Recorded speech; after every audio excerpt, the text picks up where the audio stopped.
Buonasera ragazzi, ben ritrovati, bentornati, eccoci qua, pronti a in realtà immediatamente rimpicciolirmi, mettermi qui e darvi il bentornato a un contenuto che, a dirla tutta, è comunque unico. È la terza parte delle rivelazioni di un anno di ricerca e traduzione della lore e del folklore, della narrazione e del contesto dell'interregno di Elden Ring. Una delle cose più entusiasmanti di questo progetto è l'essere meno definitivo di quello che è stato il lavoro, per ovvie ragioni, di Dark Souls 3. Ho un paio di annunci da fare.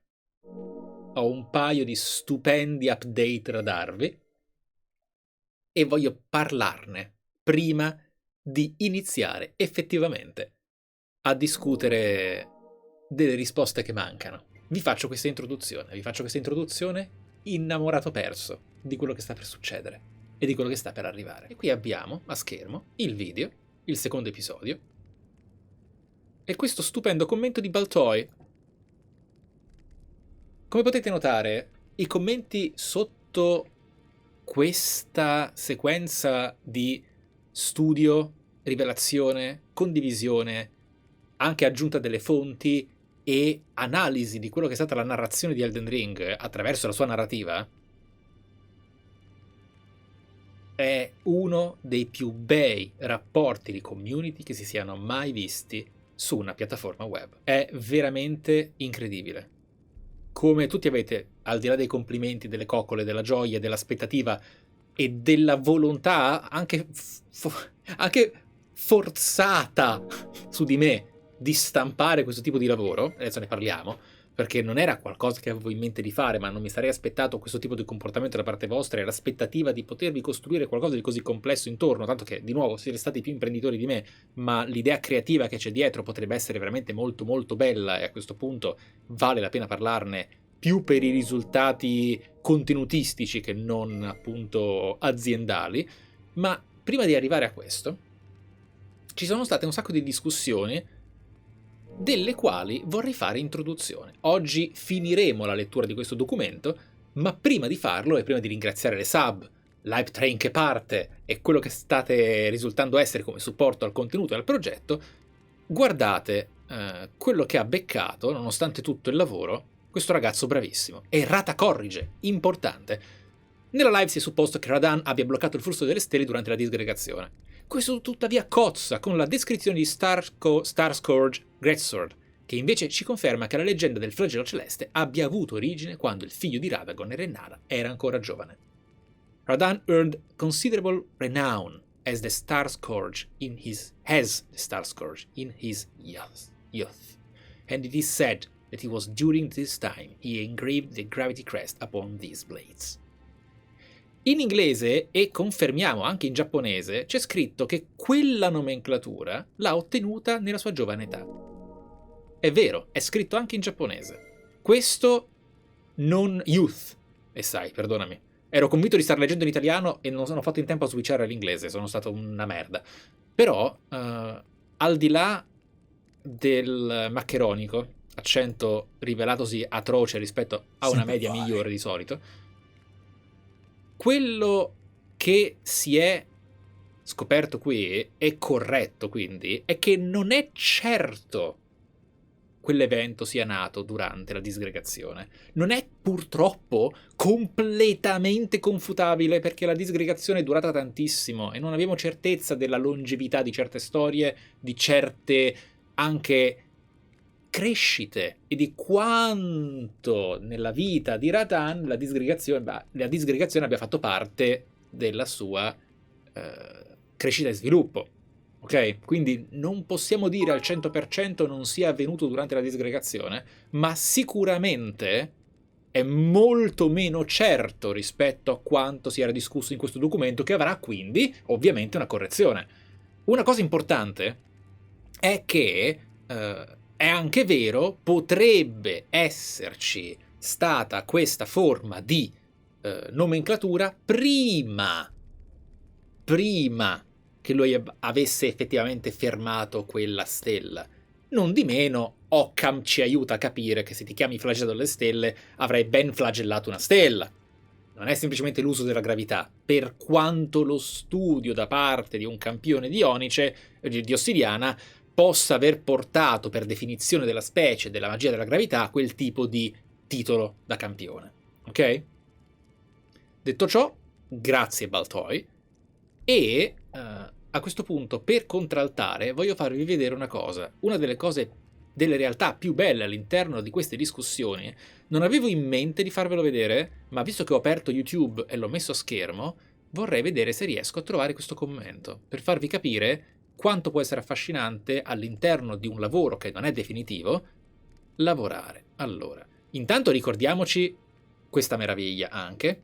Il ragazzo, Nerami, ormai più di una settimana fa, all'uscita della prima parte, disse qualche critica che secondo me potrebbe impreziosire il lavoro. Non vi leggo il commento, è comunque pubblico, è qualcosa che faceva parte del contenuto già aggiornato dalla seconda parte, che per esempio ha aggiunto le fonti, no? Questo ragazzo consigliava di aggiungere le fonti e poi, visto che questo è un lavoro meno didascalico, meno, diciamo, saggistico rispetto a Dark Souls 3, una delle cose che andava a consigliare era anche di ovviamente giustificare il testo, renderlo meno conversativo, ridurre un poco la prolissità, utilizzare termini senza spanna di vita e cagate varie, eccetera, eccetera, eccetera. Questo, sappiate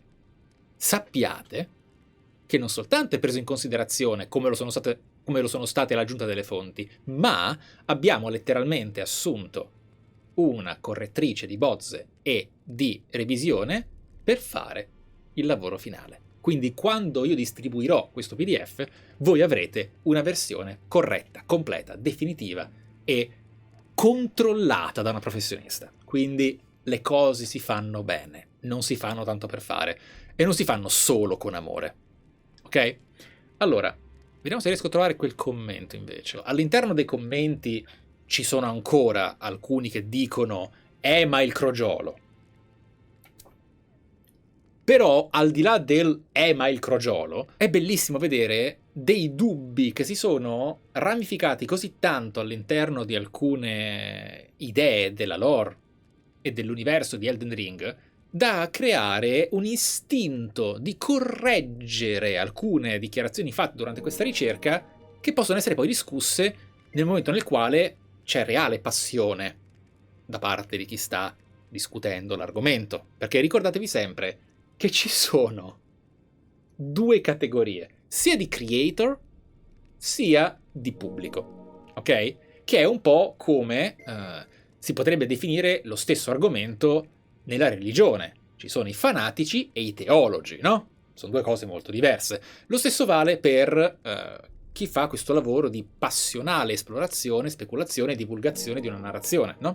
Quindi che cosa accade? Che ci sono quelli che dicono aspetta, in realtà ti dovrei correggere su questa cosa, perché c'è questa riflessione, c'è questa mia convinzione, c'è questa lettura che credo sia esattamente quella che tu hai frainteso, no? Poi gli metti davanti dei dati, gli poni delle discussioni che possono essere, diciamo, educative e in qualche modo rivelatorie, epifaniche all'interno della sua analisi, e vanno a dire, cazzo, queste persone, hai ragione, figata, vediamo un po' come si sviluppa la cosa, oppure grazie, arrivederci, spero sia stato un interessante confronto.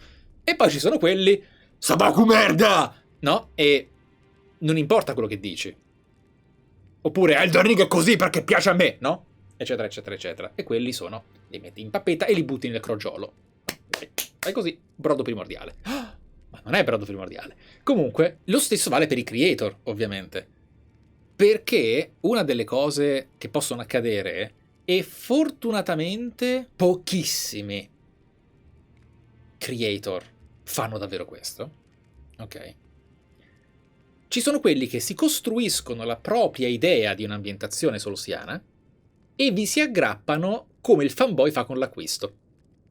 O con la bandierina, il brand, la marca, o la console, o il PC di riferimento, no? Quelli che si vanno a identificare, a ramificare, no? Nell'anima e nella propria esistenza, nell'idea che hanno avuto, e la difendono, perché altrimenti il loro lavoro sarebbe stato inutile, quando non è vero.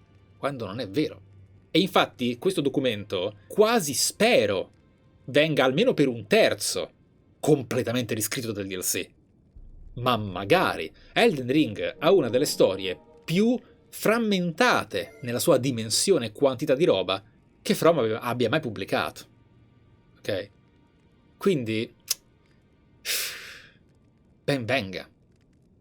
Ci siano 100 baltoi nella speranza che il lavoro sia fatto abbastanza bene, con abbastanza altrettanta cura, come questi commenti di confutazione, da averne bisogno il meno possibile. Ti faccio i miei complimenti per il video, ma mi trovo costretto a ribadire quanto le tue conclusioni sull'Elden Ring come fondamento del mondo siano sbagliate.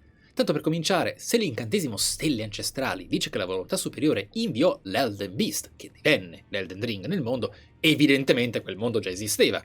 Non solo, ma il finale di Ranni è l'unico che non ha bisogno di rune per essere completato. Ci limitiamo a evocare Ranni e lei distrugge Marika, che è il contenitore di ciò che rimane dell'Elden Ring, a riprova che il mondo non ha bisogno di esso per sostenersi, in quanto è meramente la secrezione della volontà superiore. Questa è la prima red flag, ok? Il resto, apriamo la discussione di qualcuno che forse può assimilare un interessante appunto che magari ha perso nella spiegazione in alcuni dialoghi di Yetta and Company, ma questa è la classica red flag dello spaziale parassita che vuole conquistare il mondo. Perché proprio, no? Però, allora, Ranni ha la sua runa, certo. E Ranni non distrugge Marika, esattamente. Però non è scemo, ok? È perentorio, ha sbagliato, ma così si fa, così è passione. Chiaro che Melina, che a inizio gioco è indottrinata da Marika, come la regina ha fatto col gigante e col fabbro, insomma, e le due dita pensano sia intollerabile vivere senza i loro dogmi religiosi. No. Però. Ma la lore ci racconta il contrario, ci racconta che il crogiolo è stato conteso da più divinità. No. Il dio dei giganti, il dio dei draghi. È ridicolo pensare che la volontà superiore abbia creato questo mondo e poi debba litigare con altri dei. Non lo fa. Per controllarlo. LOL. Il LOL l'avrei evitato. L'Elden Ring è il codice, le regole, questo è vero, composto da rune intercambiabili che il mondo deve avere nel raggio d'azione dell'albero che funge come diffusore. No.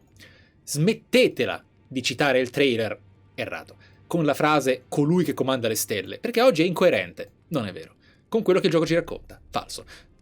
Scusa, Space Pizza, abbiamo già discusso, ma rileggere certe cose... abbiamo visto nella beta quanti elementi di lore sono cambiati rispetto al gioco finale. Vabbè.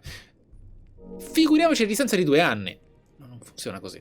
Mentre Hietta, nei suoi dialoghi, si riferisce plausibilmente a ciò che era il mondo in origine, come nel nostro, quando tutto era unito e composto da magma e gas, e nella sua follia vuole far tornare il mondo a quello stato embrionale. Qui potete recuperare tutte le discussioni, ok? Anche perché poi comunque lui... Ah, mi sa che... No, fermi. Questo non è uno dei commenti in cui il ragazzo si è ripreso e ha discusso. Questo è sparito. Oh cazzo. Non era il commento figo. Ma è un commento figo uguale, non voglio trattarlo male. Però, risposta, no? Io ho provato a dargli un po' di contesto. Tanto per cominciare, se l'incantesimo Stella Ancestrale dice che la volontà... Gna gna gna gna. Esatto, infatti l'Elden Ring ha portato la vita, come ho detto nel documento, non ha creato il mondo, come è detto nel documento. Citando la descrizione originale, la volontà superiore inviò la meteora dorata nell'interstizio, quindi l'interregno esisteva già, semplicemente era nello stadio che Aietta menziona nel suo dialogo, un'unica grande cosa.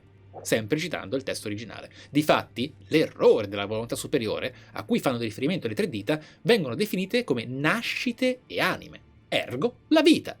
Non a caso il crogiolo, ovvero la primordiale manifestazione dell'albero madre del suo potere vitale, manifesta aspetti fisici di draghi, scaglie, soffio, ali, eccetera, a riprova del fatto che i draghi sono nati con la vita portata dall'Elden Ring, no? Ci limitiamo a evocare Ranni, lei distrugge Marika, eccetera, eccetera, eccetera. In realtà no. Per sua stessa missione, Ranni non dice che distruggerà l'ordine. Riportiamo il suo dialogo originale. Io voglio tenere la legge lontana da questa terra, non distruggerla. Voglio tenere la legge lontana da questa terra. Anche se la vita e le anime unite a questa sono unite a questa, la legge dovrebbe essere tenuta lontana. Vederla, sentirla, crederci, toccarla con certezza, sarebbe meglio non poterlo fare. Ecco perché abbandonerò questo posto, insieme alla legge. non parla di distruggere l'Elden Ring, ma di portarlo via con sé e ribadisce che la vita e le anime sono legate a esso. Se si trattasse soltanto di un'estensione della volontà superiore, perché non distruggerla? Evidentemente ciò non è possibile senza andare a compromettere la vita tutta, come vediamo nel finale della frenesia, dove spacchi tutto. E che succede? Quel merdaio.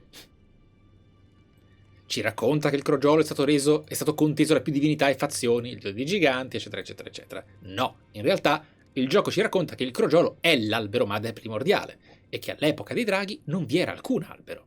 Quindi, insomma, fonti. Il dio dei draghi potrebbe essere in realtà colui o colei che era la consorte di Placidusax, non necessariamente un dio come quello dei giganti, ma in ogni caso il crogiolo viene molto tempo dopo dei draghi e dei giganti, che esistono da molto tempo, come ci suggerisce la descrizione di Soffio di Borealis.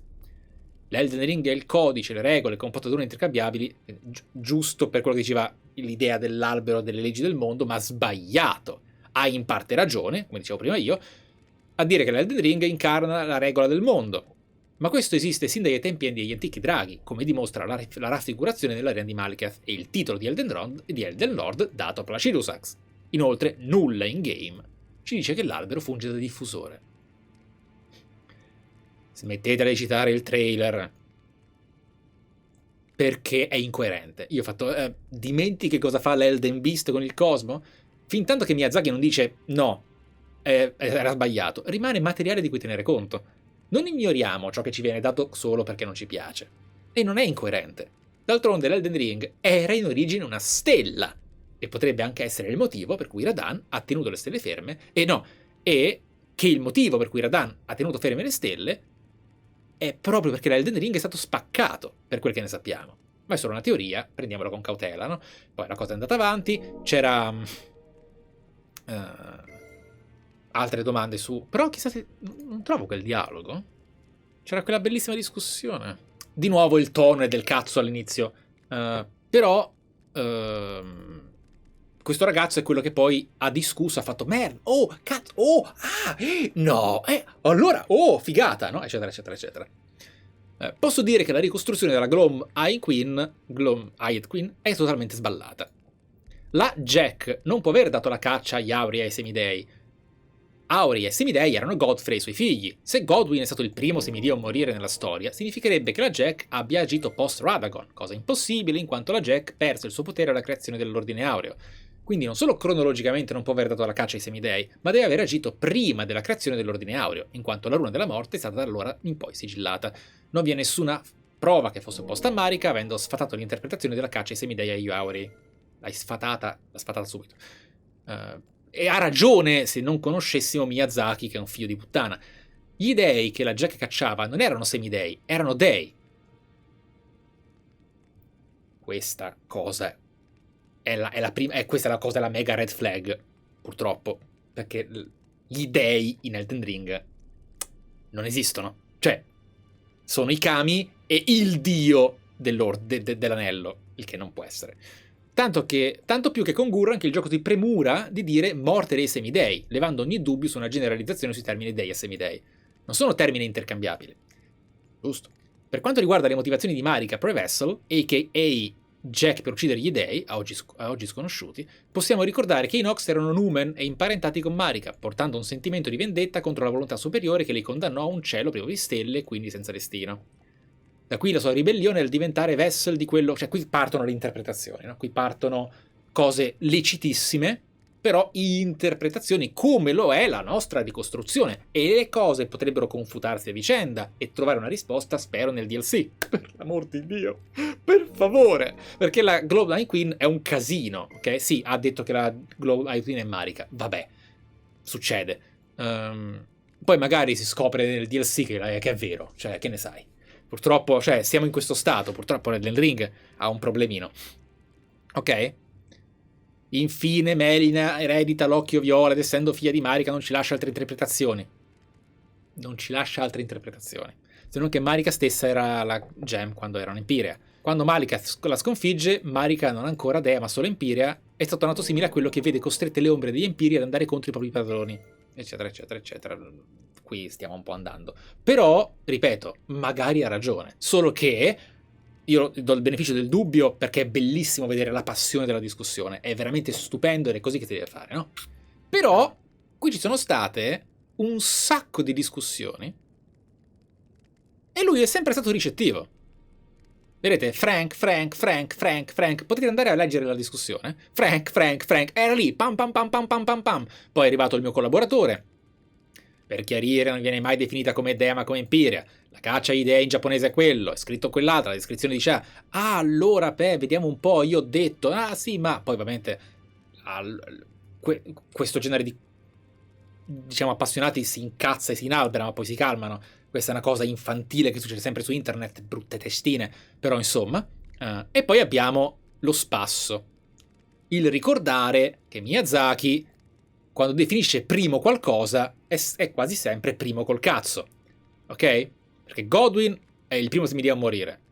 E plausibilmente non è vero. È il primo semidio importante, cruciale e dell'ordine aureo a morire. Godfrey era il primo Elden Lord.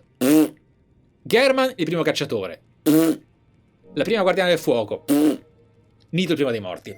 Cioè,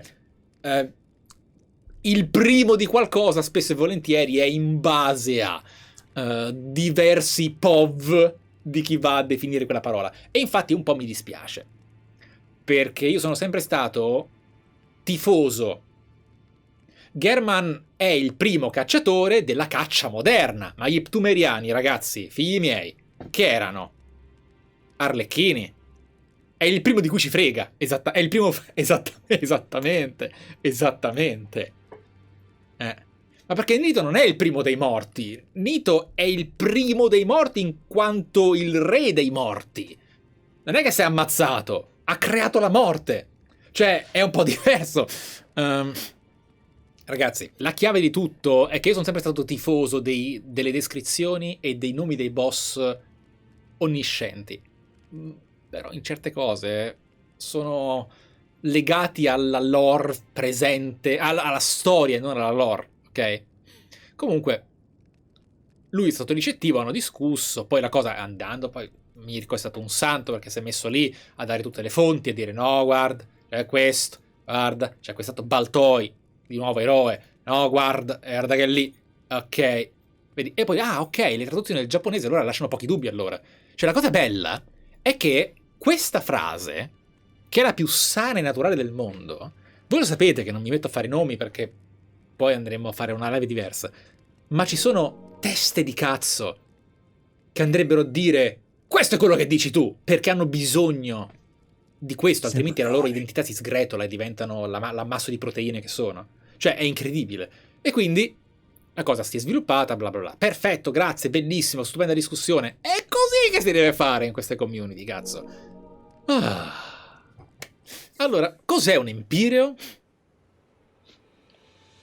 Un empireo, dal giapponese persona divina, è, secondo le informazioni raccolte dai dialoghi di Rani e Gori, un semidio speciale che potrebbe succedere al dio in carica e creare un nuovo ordine nell'interregno.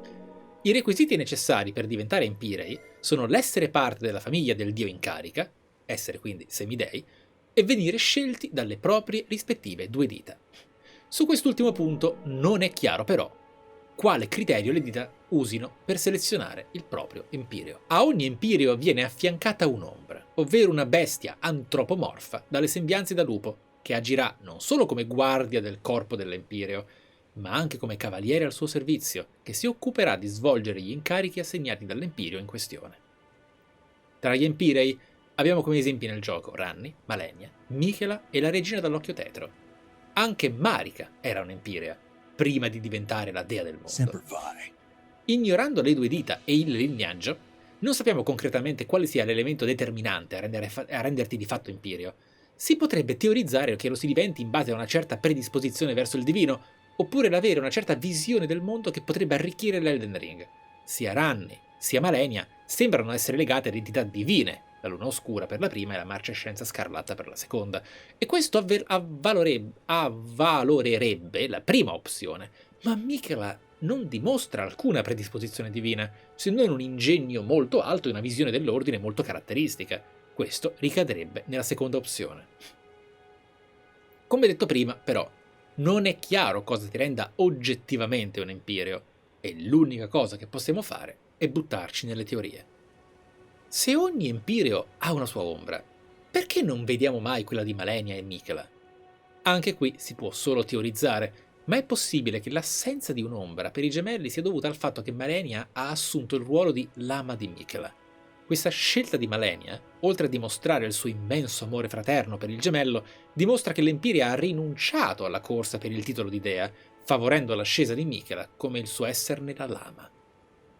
Con la rinuncia di Malenia e la sua scelta di diventare la campionessa del fratello, è possibile che le Dita abbiano ritenuto che un'ombra non fosse necessaria. Ma chissà se il DLC sovvertirà le nostre aspettative e ci farà conoscere questa loro presunta ombra, se mai ne avessero avuta una. D'altronde Ranni ha avuto Blythe sin dalla tenera età, quindi sarebbe strano se non fosse stato lo stesso per i due. Perché Michela e Malenia sono nati maledetti? Prima di rispondere c'è un chiarimento da fare. Nel testo giapponese non viene mai detto che la condizione dei gemelli era frutto di una maledizione. Più specificatamente, si limita a dire che Michela e Malenia nacquero fragili. La loro condizione è associabile ad una malattia, più che ad una maledizione. Infatti la marcescenza in Malenia viene spesso definita malattia cronica nei testi originali. Chiarito ciò, possiamo rispondere. Probabilmente sono nati così perché entrambi figli della stessa entità, risultati di una sorta di incesto tra individui con caratteristiche fisiche e genetiche pressoché identiche, anche se incesto non è proprio il termine giusto per questa istanza, visto che Marika e Radagon sono la stessa entità, ben più di semplici parenti. Quali erano gli scopi di Michela? Da quello che si può vedere in game, lo scopo di Michela è quello di creare un ordine aureo migliore, privo dei difetti che lo caratterizzano. L'ordine aureo creato da Marika tende ad una stasi perenne che garantisce un'epoca di vita immortale e serena per gli abitanti dell'Interregno, ma non è esente da difetti, come si evince dall'esistenza dei presagi, degli ibridi e soprattutto dalla condizione dei gemelli stessi. La stessa immortalità degli abitanti dell'Interregno è fallace, perché a un certo punto condurrà a uno stato di vacuità prevenibile solo con il ritorno all'albero madre. L'immortalità, se portata al limite, chiaramente non è una bella cosa. Lo possiamo vedere con i vacui che tentano di chiamare Agil a Sepolcride, sperando che questo possa incinerirli tutti. Michela realizzò queste verità quando si unì al fondamentalismo, sperando di trovare in esso una possibile cura per la condizione della sorella e per la sua eterna giovinezza. Nelle sue ricerche, però, non trovò alcuna soluzione e realizzò che era lo stesso ordine aureo a essere fallace, a avere in sé alcune impurità. Fu lì che egli sviluppò l'idea dell'oro puro, ovvero di un oro completamente limpido e senza impurità, ovvero il suo concetto di ordine. Con l'oro puro e il sacro albero, Michela ambiva quindi a creare un ordine aureo 2.0, dove lui, sua sorella e tutti coloro che erano vittime dei difetti dell'ordine, o esclusi da esso, potessero vivere in pace e serenità. Soprattutto un ordine ove non vi era alcuna impurità che rischiare di intaccare la sua struttura. Non è un caso che il suo ago serva a respingere l'influenza della marcescenza e della fiamma della frenesia, dei esterni all'ordine aureo di Marika. In poche parole, Michela non era contro l'ordine aureo, ma ambiva a migliorarlo, tappandone i buchi e rinforzandone le parti più deboli. Questo si evince dal suo desiderio di morte corretta per Godwyn e dal potere sacro manifestato dall'arma Golden Epitaph, entrambe dimostrazioni del suo non accettare coloro che vivono nella morte, un pensiero in linea con l'ordine aureo. Da tutto questo sembra che Michela fosse una figura molto positiva ed empatica verso i più bisognosi e sfortunati, ma anche molto ingegnosa e furba, in grado di creare magie, armi e strumenti da usare per i più disparati scopi, sia per le azioni buone, sia per gli approcci più subdoli. Il ramo ammaliatore è un perfetto esempio di questa caratteristica del giovane semidio. In grado di incantare i nemici, questo oggetto permetteva a Michela non solo di farsi nuovi alleati, ma anche di difendersi da possibili aggressori, cosa in realtà molto sensata, visto che Michela ha pur sempre il corpo di un bambino e quindi è incapace di difendersi con le sue sole forze. Insomma, Michela dimostra un ingegno e una mente senza pari, tale da renderlo davvero il più temibile tra gli Empirei, come dice Malenia. Possiamo solo immaginare cosa sarebbe diventato se avesse completato il suo sviluppo nel bozzolo formato dentro il sacro albero, che probabilmente aveva lo scopo di fargli ottenere una forma adulta. E chissà se il DLC ci dimostrerà di più al riguardo. E confermo, dalla discussione in chat, che di Ptumeru, i cacciatori, German e Bloodborne se ne riparlerà a tempo debito. Michela e Santa Trina sono la stessa cosa? Sì, assolutamente. Non solo il giglio è un fiore associato sia a Michela sia a Santa Trina, ma molti dei ricettari associati alla dea del sonno permettono la creazione di rami ammaliatori, di rami ammaliatori, oggetti legati al giovane semidio. La descrizione della spada di Santa Trina, inoltre, parla di come le genti, ancora oggi, discutono sull'effettivo sesso dell'entità, visto che alcuni ritengono si tratti di una fanciulla, altri di un fanciullo. Grazie del raid, Fenrir. Benvenuti a tutti all'interno di questa analisi proseguita ormai nella sua ultima parte, la terza. Chiaramente si tratta di un dibattito causato dalle fattezze un po' femminili di Michela, che possono farlo sembrare una ragazzina. Poi, per dissipare ogni dubbio, vi basti pensare che Gideon ci dona il ricettario di Santa Trina di livello 3, quello che ci offre la ricetta per produrre i rami ammaliatori, per intenderci, solamente dopo che noi abbiamo scoperto Mog e il bozzolo dove è contenuto Michela. Insomma, in un Souls non si può essere più espliciti di così. Il mistero che permea questa figura è accentuato inoltre da come Santa Trina appare e scompare improvvisamente, cosa che probabilmente non permette una visione chiara sulle sue fattezze e che ci portano a pensare che le sue apparizioni avvengono per lo più durante il sonno. Tuttavia, furono abbastanza da creare un culto di fedeli e di gente ossessionata alla Trina, al punto tale che questi ultimi provano a cercarla nei loro sogni. Il DLC potrebbe approfondire la figura di Santa Trina se davvero visiteremo il mondo onirico di Michela. Queste sono belle chicche, eh? Quali erano invece gli scopi di Mog con Michela? Mog ambiva a creare la sua dinastia e a ergersi come nuovo re dell'Interregno. Tecnicamente Michela sarebbe dovuto essere il dio in carica e lui il metaforico Elden Lord, entrambi a capo di una dinastia che avrebbe regnato con il sostegno della divinità esterna, nota come Madre della Verità. A discapito dei meme su internet riguardo Mog e i suoi atteggiamenti alquanto inquietanti nei confronti di Michela, è molto probabile che l'unico motivo per il quale il Lord del Sangue ha puntato al giovane semidio fosse mera convenienza, dato che egli era l'unico Empirio a essere indifeso. Ranni si è rifugiata nel suo maniero ed è tuttora molto pericolosa con le sue magie, mentre Malenia è Malenia. Michela era invece rinchiuso nel suo bozzolo, addormentato e incapace di difendersi. Va da sé che le condizioni del giovane semidio rappresentavano una ghiotta occasione per Mog. Perciò, con la lama di Michela in marcia per Liurnia e poi verso Caelid, Mog riuscì a strappare il semidio dal suo bozzolo e a portarlo nel luogo dove la sua presunta dinastia sarebbe dovuta sorgere. Provò per tutto il tempo a entrarvi in contatto, condividendo con lui il letto nuziale insanguinato, ma l'Empirio non reagì mai. Sapendo questo, c'è da chiedersi se i piani di Mog avrebbero effettivamente portato a qualcosa di concreto, o se fossero soltanto gli squilibri di un folle che ha provato a creare la sua personale stirpe aurea per sostituire quella che lo aveva rifiutato. Ma Malenia sapeva che Mog aveva rapito Michela? Chiaramente no, visto che la troviamo dentro le fondamenta del Sacro Albero in attesa del suo ritorno. Infatti, nessuno a Elfile sa che Michela è stato rapito e anzi, nessuno capisce come mai il semidio non sta tornando indietro dal suo viaggio onirico e il perché la sua metamorfosi non sia conclusa. Gli stessi soldati, nella loro disperazione, provano a farsi saltare in aria per guidare Michela verso di loro e Malenia stessa, appoggiata all'albero, sta probabilmente cercando il fratello nei suoi sogni. Provando a mantenere saldo il morale dei soldati e dei sudditi che, al nostro arrivo, sono ormai diventati gusci vuoti, guidati da un'inutile speranza verso un sogno che, in effetti, sembrava troppo bello per essere vero. Michela si è imbozzolato nel sacro albero prima o dopo la disgregazione? Dopo. Questo perché Morgoth lo menziona insieme agli altri semidei facenti parte della cosiddetta alleanza monarchica nella cutscene dove si vedono i troni di Leyndell.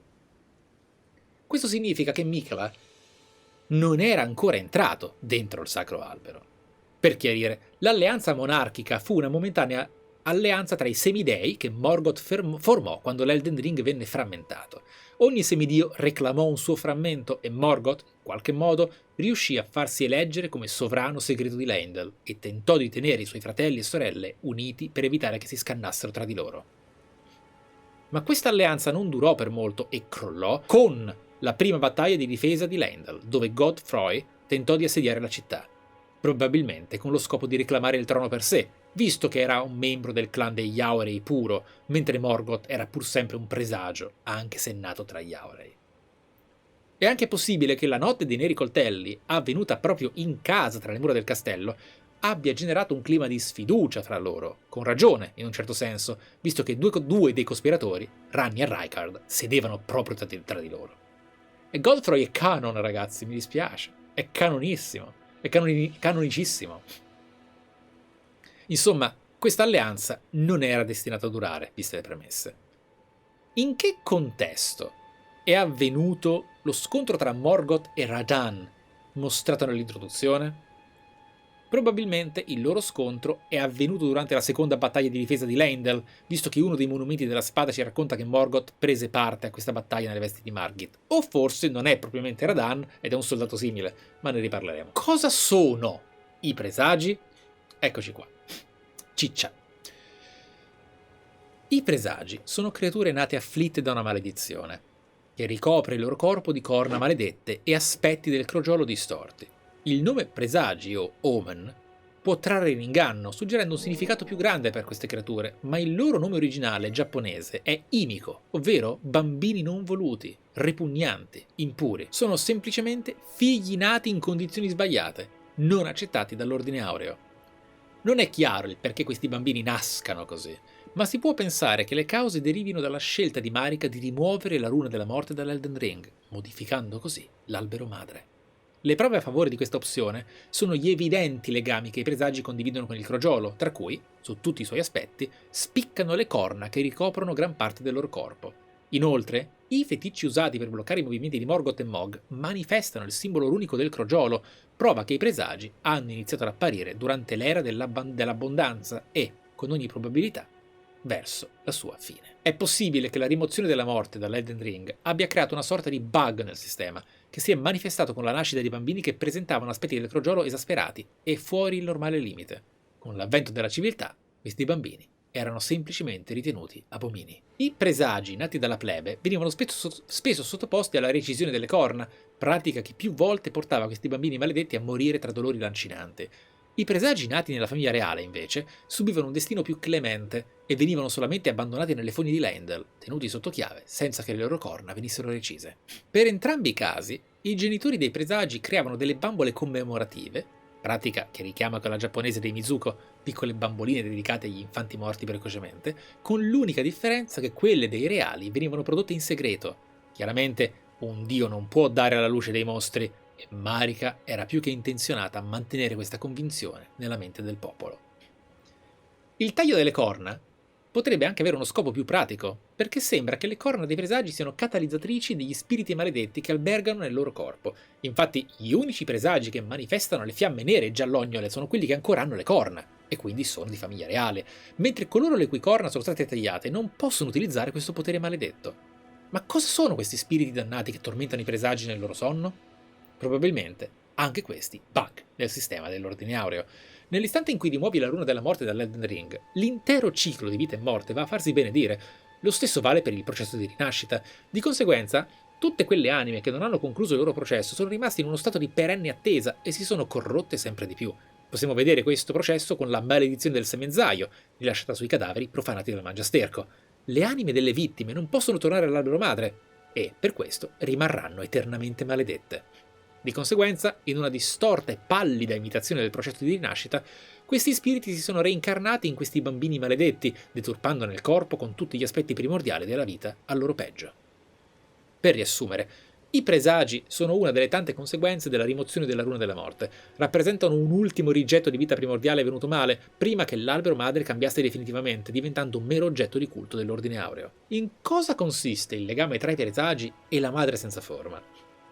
Non credo che ci sia un legame così profondo tra la condizione di presagio e la suddetta divinità esterna, se non il fatto che siano due tipi di entità compatibili fra loro. La madre della verità brama le ferite, ovvero l'impurità del sangue versato, e quello di un presagio è il sangue più impuro di tutti. Perciò, quando Mog incontrò la divinità nelle profondità della terra, il suo sangue si tramutò in fiamma e ottenne un potere immenso. Da quel giorno, Mog stabilì un contatto con l'entità e, causando le ferite, la divinità concede il potere al suo sangue maledetto. Un rapporto di convenienza, insomma. Questo legame richiama molto quello che il grande essere Oedon, di Bloodborne, condivide con l'impurità contenuta nel sangue. Mi viene quasi da dire che Miyazaki abbia letteralmente copia e incollato questo concetto per Mog. Cosa sono gli spiriti in Elden Ring? O meglio, come funziona l'anima in questo titolo? Come abbiamo spiegato, le rune non sembrano essere necessarie per mantenere un corpo in vita. Va da sé che la fonte vitale di un corpo risiede nell'anima, cosa dimostrabile con Godwyn stesso, che, morto proprio nell'anima, non è più in grado di esistere come entità cosciente, e infatti non ci possiamo parlare. La stessa Ietta definisce le anime, insieme alle nascite, come prodotto dell'errore della volontà superiore, perciò queste sono da intendere come un elemento a parte. Possiamo quindi vedere gli spiriti come emanazione di queste anime. Gli spiriti possono essere richiamati tramite le campane, con la presenza di un monumento per gli spiriti, ovviamente, e vi si può interagire tramite una precisa arte chiamata sintonia spiritica, in grado di potenziarne la qualità e forza. Pare inoltre che gli spiriti siano affini al concetto di ricordo, visto che in alcune istanze alcuni di questi altro non sono che riproduzioni di entità che sono tuttora in vita, vedasi la seconda fase di Rennala o la nostra boss fight con Loretta nel maniero cariano. O, più semplicemente, vedasi le rimembranze che otteniamo dai boss più importanti del gioco, da cui possiamo ricavare oggetti o incantesimi legati ad essi. Persino i vari aspetti sparsi nell'interregno, che ripetono dialoghi di quando erano ancora in vita, lo sono. In breve, come negli altri titoli From, l'anima è spesso sinonimo di memoria o ricordo. Ci sono alcuni casi in cui invece un individuo riesce a vivere anche senza un corpo, sotto forma di puro spirito. L'esempio principale è Ranni, che può lasciare il suo ricettacolo ogni volta che lo desidera, ma troviamo altri esempi con i cavalieri a guardia dei mausolei erranti e con i prigionieri delle galere eterne, privati del loro corpo e imprigionati sotto forma d'anima. Oppure ci sono gli spiriti ancestrali, antenati in giapponese, che esistono come spiriti all'interno della loro dimensione spirituale, o del loro sogno, in un certo senso, con una localizzazione criminale. Cosa significa che Godwyn è morto nell'anima ma non nel corpo? Ciò significa che il corpo di Godwyn esiste ancora come elemento biologico funzionante, il suo corpo è vivo e si diffonde per le radici della loro madre tramite la manifestazione delle radici mortali. Ciò che gli manca è la coscienza, rappresentata dalla sua anima. Perché le assassine dei Neri Coltelli puntarono a Godwyn anziché a un altro dei figli di Marika? Non esiste purtroppo una risposta vera e propria, e si spera che il DLC approfondisca sia la questione sia il personaggio di Godwyn. Tuttavia, considerato come Marika dà di matto in seguito alla morte del figlio, si può immaginare che Godwyn fosse il suo primogenito, o, nel caso di Morgoth e Mog, siano nati prima, il suo primo figlio venuto bene. Nel caso siano nati prima, ok. Perciò il capro espiatorio perfetto per fare un grande dispetto alla regina era uccidere lui. È però anche probabile che il motivo per cui le assassine hanno puntato a Godwyn fosse per una questione di pura semplicità. Quando racconta degli eventi legati all'omicidio del principe, Roger usa uno specifico verbo, ossia shishita. Rispetto al normale verbo uccidere, korosu, viene usato per riferirsi all'atto specifico di uccidere il proprio padre o il proprio padrone. Ciò significa che a uccidere Godwyn sono state le sue ancelle e probabilmente lo hanno assalito mentre era nelle sue stanze private. D'altronde, le assassine erano Numen, vicine a Marika. Ma alla fine, quando è avvenuta la notte dei Neri Coltelli? Prima o dopo la nascita di Michela? Possiamo confermare che si tratta di un evento avvenuto dopo la nascita di Michela e Malenia, perciò poco prima della rottura dell'Elden Ring. Questo non è solo confermato da Roger, che ci racconta come la morte di Godwyn fu l'innesco che portò tutto alla rovina, ma anche dall'arma chiamata Epitaffio Dorato, la cui descrizione riporta la preghiera di Michela per il fratello Godwyn, con la speranza che egli muoia di una morte corretta. La stessa abilità dell'arma, efficace contro coloro che vivono nella morte, rilascia lo stemma runico del Sacro Albero, prova che l'albero di Michela esisteva già quando Godwyn morì. o, se ancora non esisteva, perlomeno era nei piani del giovane semidio. Un'altra prova sta nel monumento della spada collocato nei pressi della seconda chiesa di Marika, dove la prima battaglia di difesa di Leyndell, avvenuta durante la disgregazione, viene vista come la conseguenza di un sanguinoso complotto, facendoci intuire che la notte dei neri coltelli e questa battaglia sono eventi abbastanza recenti e vicini fra loro. Che legame hanno i mausolei erranti con la notte dei neri coltelli? I mausolei contengono i corpi dei dei senza anima. Il fatto che i loro corpi siano senza anima è da correlare senza alcun dubbio alla notte dei neri coltelli, visto che solo le armi delle assassine possono ucciderti nell'anima, e la runa della morte può ucciderti completamente. Di conseguenza, possiamo immaginare che oltre a Godwyn, altri semidei sono stati uccisi in quella fatidica notte fredda e nebbiosa. Questo viene anche confermato dal sito di Bandai Namco, dove si racconta che la notte del complotto portò via molti membri della famiglia reale di Marika. Questo può essere accaduto probabilmente dopo che le assassine fuggirono dalla capitale, visto che Godwyn è considerato il primo semidio a morire. E quindi abbiamo nel sito la conferma che this foul covenant snuffed out the lives of many of the God Queen's kin throughout the empire. Ok?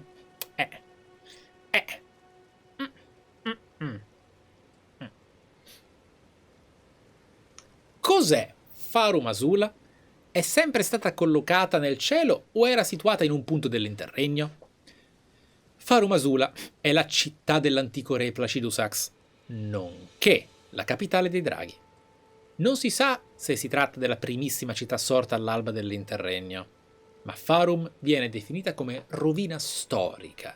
Perciò possiamo immaginare che la città abbia su di sé un bel po' di annetti, se non addirittura secoli.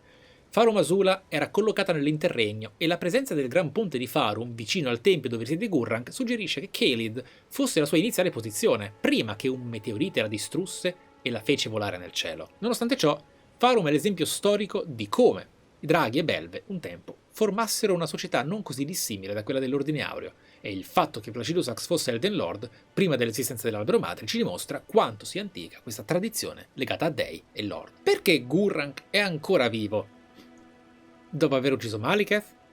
Potrebbe trattarsi di una memoria spirituale di Maliketh che persiste anche dopo la morte, ma sono più propenso a pensare che si tratti di una svista di produzione. Se Gurranq è Maliketh, allora la belva clericale non dovrebbe essere ancora lì quando uccidiamo la lama nera a Farum Azula. Di conseguenza, è plausibile che la presenza di Gurranq sia semplicemente un errore che hanno dimenticato di correggere, o che hanno deciso di lasciare volutamente per permetterti di ottenere tutti gli incantesimi della belva anche dopo aver ucciso Maliketh. In ogni caso, è una merda. È palesemente una cazzata, perché se uccidi Morgoth, Margit non appare a Gran Tempesta, ma appare a Leyndell, quindi è un po' una cazzata, è un errore e basta. Cosa implica il tradimento subito da Maliketh nella descrizione della sua rimembranza? Cosa vuol dire che anche lei finì per tradirlo? Errore di traduzione. O meglio, è una presa di posizione dell'adattamento inglese dinanzi a una descrizione difficile da tradurre, specialmente senza saperne il contesto giusto. La descrizione originale della sua rimembranza, infatti, è molto vaga e non specifica il soggetto di chi ha subito il tradimento, oppure di chi si è visto le sue aspettative venire deluse. Questo perché il verbo usato nella descrizione, uragiru, significa principalmente tradire, ma ogni tanto può anche avere il significato di deludere. Nella descrizione originale, prima dell'affermazione sul tradimento, viene detto che Marika si aspettava che lui fungesse da sigillo della morte del fato, quindi si può concludere che ciò che è stato tradito non è Maliketh, ma le aspettative della dea. Questo perché lui si è fatto fregare il frammento della runa, che condannerà a morte Godwyn e tanti altri semidei. Questo spiega perché Maliketh si sente così in colpa e del perché si è imposto la missione di recuperare i frammenti della morte mangiandoli. La sua disperazione e i suoi sensi di colpa lo hanno spinto a sigillare la sua spada, contenente la runa originale, dentro di sé e adesso vuole fare il resto con le radici mortali. Ciò spiega anche il perché ha cambiato nome. Nelle vecchie tradizioni clericali, il cambio di nome per un chierico avveniva ogni volta che questo commetteva un'azione ritenuta peccato e cambiare nome significava assumere una nuova identità per fare ammenda dei propri crimini. Da qui il nome Gurranq. È comprensibile che Maliketh si senta così devastato, sia dalle sue azioni, sia dalle conseguenze che queste hanno portato, come Marika che infine spacca l'Elden Ring. D'altronde, Marika era sua sorella adottiva e non è da escludere che, in passato, lui e lei avessero lo stesso rapporto che intercorre tra Ranni e Blythe. Aver deluso le sue aspettative, averla involontariamente tradita, deve averlo distrutto psicologicamente. Chi raffigura la statua nell'arena di Malekith? Probabilmente la statua raffigura il dio di Placidus Sax.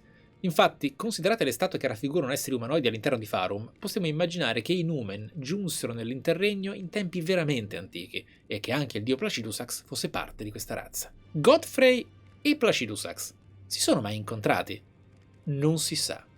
Il fatto che ci sia stata una guerra contro gli antichi draghi durante le campagne di conquista di Godfrey può essere un indizio che può confermare la cosa. Inoltre, molti pensano che il Re delle Tempeste, menzionato tra i nemici di Godfrey, fosse proprio lui, visto il suo potere legato ai fulmini e alle nuvole. Questo spiegherebbe anche perché l'elmo dei Cavalieri Senza Patria, legati alla figura di questo Re delle Tempeste, sia decorato con una piccola raffigurazione di un antico drago. Inoltre, Placidus Sax appare terribilmente ferito e menomato, e chissà che non sia stato Godfrey a ridurlo così. Oppure, il Re delle Tempeste potrebbe esserne un discendente, che risiedeva proprio dove era collocata Farum inizialmente. O, appunto, ancora, anche se meno emozionante e meno completo, è il Falco Tempesta che diamo a Naefeli. Chi è Serosh? E perché viene chiamato Bestia Reggente? Serosh è definito come il Re delle Belve, in alcune descrizioni, e si dice che questo fu il suo titolo prima di diventare la bestia reggente di Godfrey. Penso che possiamo quindi immaginare che si tratti di una situazione analoga a quella di Godwyn e Fortisax, dove il primo sconfisse il secondo e in seguito divenne suo fidato amico. Forse Serosh era a capo di un clan che Godfrey sconfisse in battaglia e, come riconoscimento della vittoria, prestò i suoi servigi al neo Elden Lord. Il significato del titolo di Serosh, Bestia Reggente, è molto più esplicito se letto in originale, senza nulla togliere all'adattamento. In giapponese, Serosh è la belva ministra o belva regolatrice, ovvero colui che, per l'appunto, regola il temperamento di Godfrey ed evita che lui ritorni a essere il barbaro e sanguinario guerriero di un tempo. Il motivo per cui Serosh assume la forma spirituale, inoltre, potrebbe essere per evitare di venire afferrato e ucciso da Godfrey durante uno dei suoi momenti di ira, cosa che infatti succede all'inizio della seconda fase della boss fight, dove assume forma fisica per aiutare il suo re e viene prontamente e brutalmente ucciso. Perché possiamo usare l'ago di Miquella soltanto nell'area dove affrontiamo Placidus Sax? Purtroppo attualmente non saprei rispondere a questa domanda. Si può pensare che, siccome Placidus Sax si trova nell'interstizio del tempo, allora lo scorrere del tempo in quel luogo forma un crocevia dove le cose possono coesistere in più stadi, passato, presente e futuro. Magari quel luogo permette di ottenere una versione completa del lago che può funzionare come Miquella aveva effettivamente immaginato. Ma si tratta di una teoria che non convince granché e per il momento tocca rispondere con un banale, seppur sincero, e chi lo sa. Qual è il significato del dialogo di Ietta dopo aver liberato le tre dita? Che implicazioni ha sulla cosmologia di Elden Ring? Innanzitutto riportiamo la traduzione originale. Tutto è stato separato da un unico grande insieme, separato con nascite e anime. Ma questo fu un errore della grande volontà. Difficoltà, disperazione e maledizioni, ogni sofferenza e ogni peccato, tutti loro nati dall'errore. Per questo bisogna riportare tutto a come era prima. Sciogli ogni cosa con il fuoco giallo della follia. Tutto nell'unico grande insieme. In poche parole, non vi è alcun one great nei dialoghi originali. Con unico grande insieme, letteralmente traducibile con unica grande cosa in giapponese, le tre dita si riferiscono allo stadio precedente alla caduta della meteora dorata. Infatti, il cosiddetto errore della volontà superiore, secondo le tre dita, è stato l'aver separato questo insieme con nascite e anime, ovvero con il fiorire della vita nell'interregno. Questo evento ha dato origine a tutte le sofferenze del mondo, perché l'esistenza è sì bene, ma è anche male. Per questo le tre dita vogliono che il prossimo Lord estingua la vita con la fiamma della frenesia, in modo che ogni patimento finisca per sempre. Si tratta letteralmente del piano della Zele di Evangelion, con l'unica differenza che la Zele mirava, che non si scrive così, ma adesso lo meno, mirava a unire tutte le conoscenze in un'unica entità, mentre la fiamma della frenesia vuole distruggere e cancellare ogni cosa, una sorta di nirvana nella sua accezione più negativa. Qual è la conseguenza per ogni finale di Elden Ring? I finali di Elden Ring sono principalmente 3, se escludiamo le varianti. Quello più comune è il finale dell'Elden Lord, ovvero il finale dove noi aggiustiamo l'Elden Ring con o senza l'aggiunta di una runa riparatoria. Se scegliamo tra le rune riparatorie, avremo 3 varianti in cui renderemo uno dei concetti visualizzati dai 3 senza luce, Fia, Goldmask e Mangiasterco, parte dell'ordine, mentre se non aggiungiamo alcuna runa, ci limiteremo ad aggiustare l'Elden Ring così com'è, lasciando il mondo in uno stato abbastanza mal ridotto, ma pur sempre vivibile e salvo. Andiamo nel dettaglio.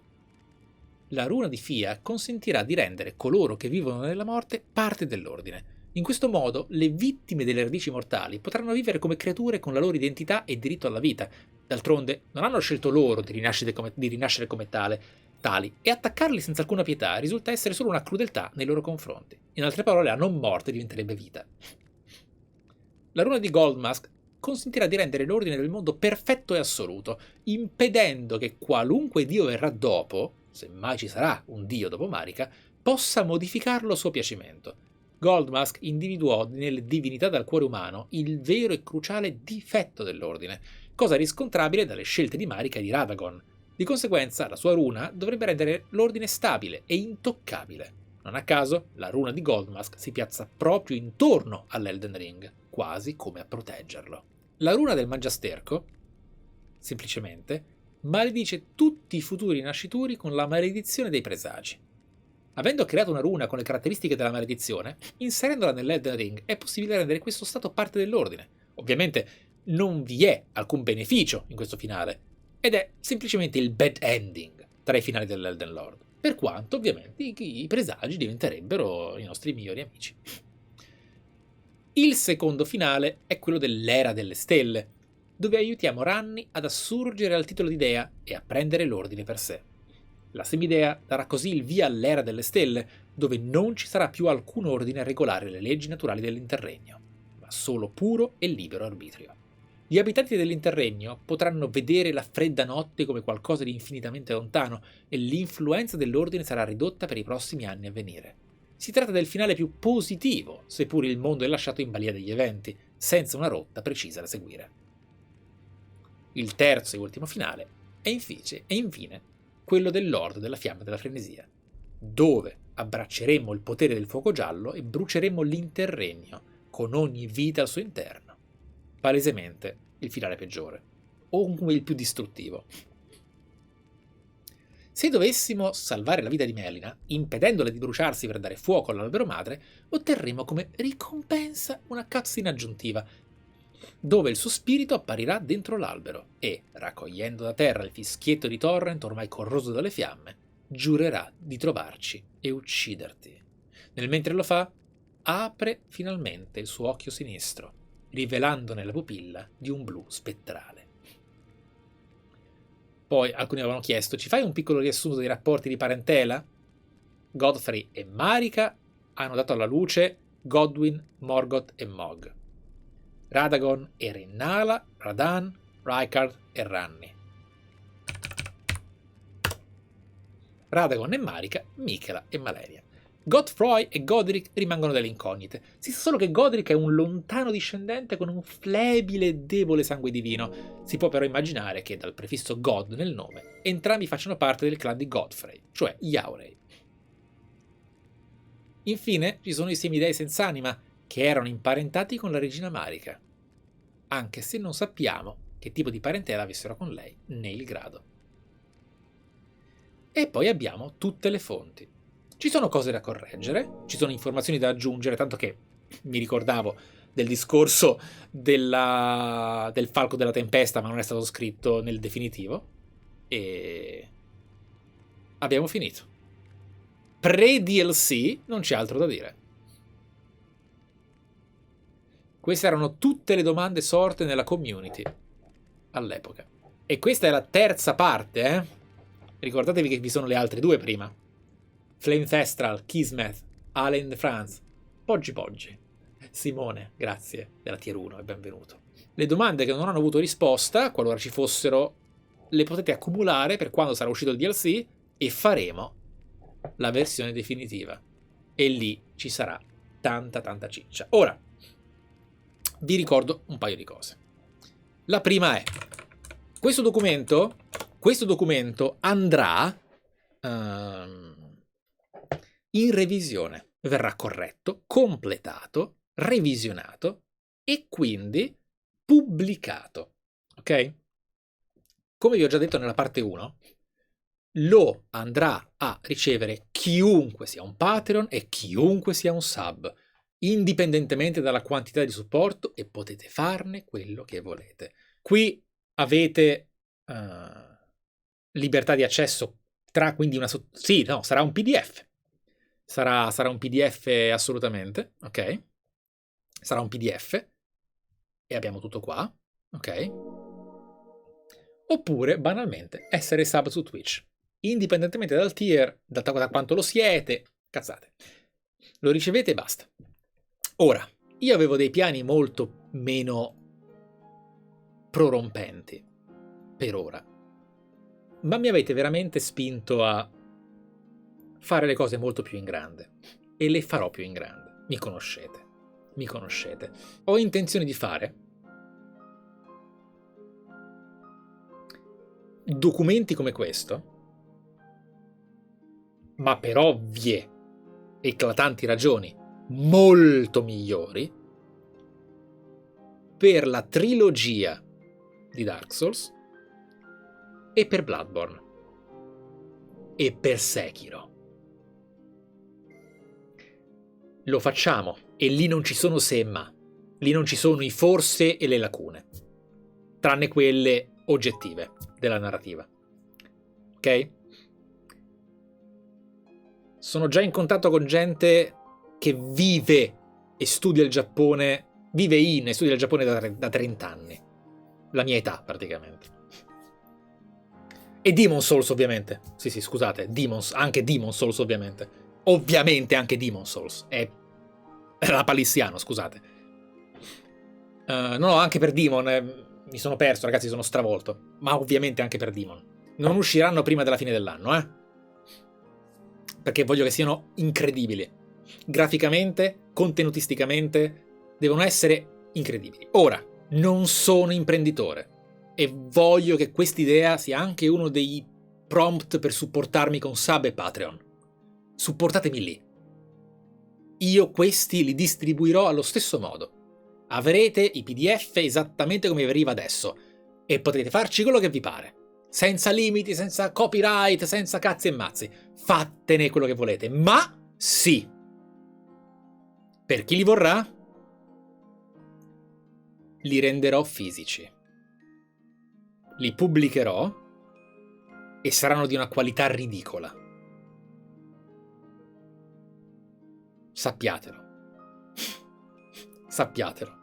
Lo faccio e quelli saranno acquistabili. E è stata la vostra idea farmelo fare, perché non l'avrei fatto probabilmente altrimenti. Mi avete caricato voi. Quindi ridicola non in senso negativo. Quindi vedrete. Seguite Telegram, Instagram e Facebook per sapere quando sarà disponibile il documento, ma vi arriva, cioè il tempo di fargli mettere le mani sopra e arriva, ok? Quante coccole, quanta gioia, quanta carica. Grazie ragazzi. Che dire, se non a presto? Semperfi, ragazzi. Grazie di esserci stati. Essendo pomeriggio, se posso offrirvi un raid, lo faccio volentieri. Facciamo una sorpresa a Bicio Cobarde, dai.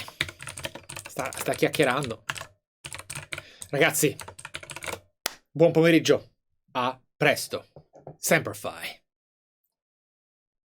Grazie. Mi rendete orgoglioso e voglio rendere orgoglioso voi. Ogni giorno.